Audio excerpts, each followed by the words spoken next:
years ago, I had a conversation with a 16-year-old boy. I'll refer to him as Joseph. Joseph was finishing his secondary school exams, and he was really interested in pursuing a bachelor's degree in music with Steelpan as his main instrument.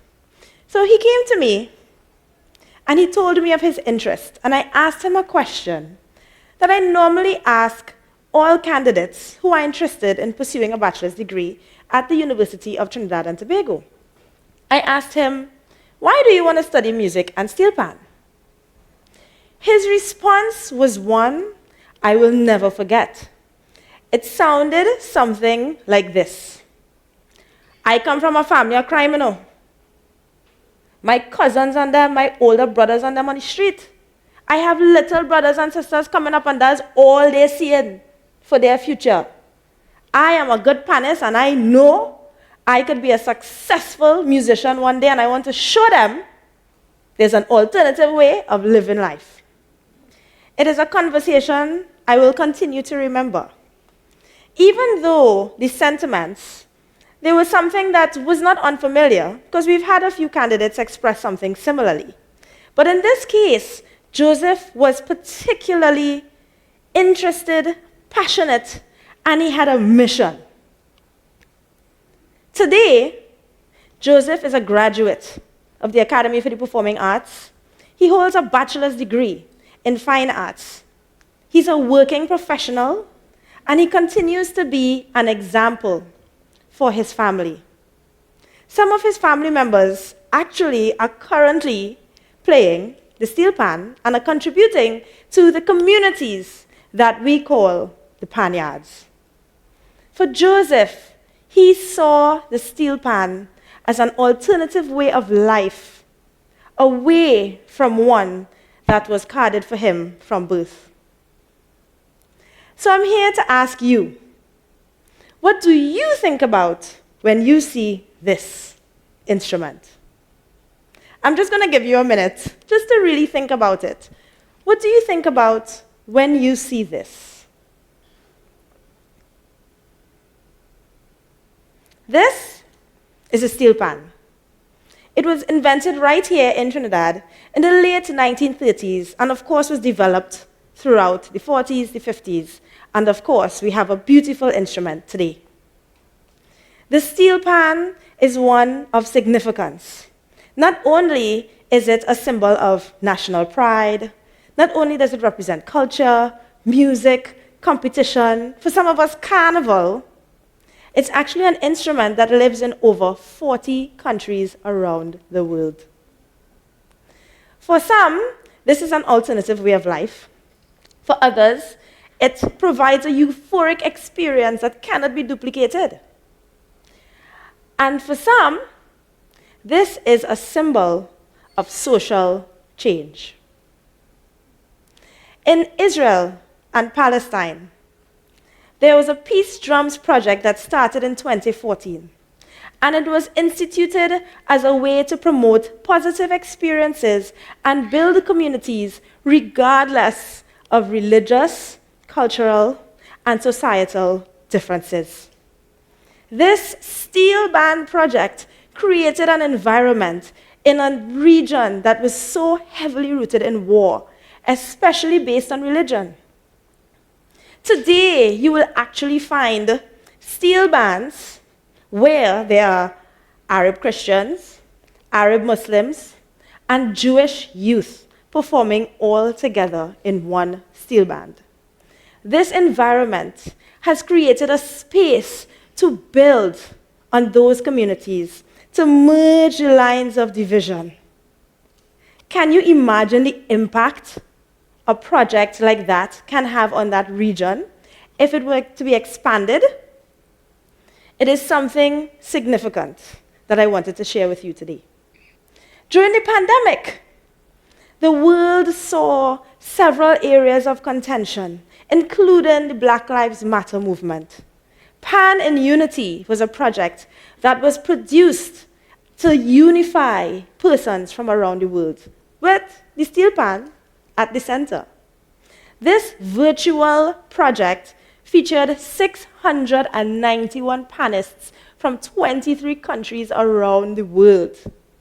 Countries that I was also surprised to see: Bahrain, Indonesia, South Africa, Finland, even United Arab Emirates.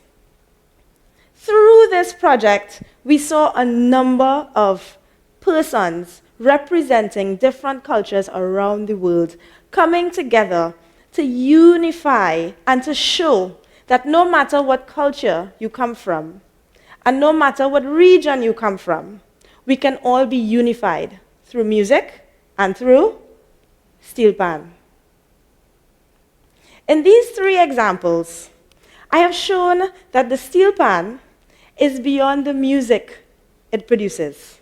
Music! Let's talk a little bit about the music. After all, this is a musical instrument. The music in particular that a Steelpan can play is very versatile. It can play jazz. Anyone who's on a Steelpan can play hip-hop, Indian classical music, Western classical music. You name it, it can be performed on the Steelpan. Of course, calypso, soca, and other styles of music. This instrument is also one that you will find in schools right here in Trinidad and Tobago.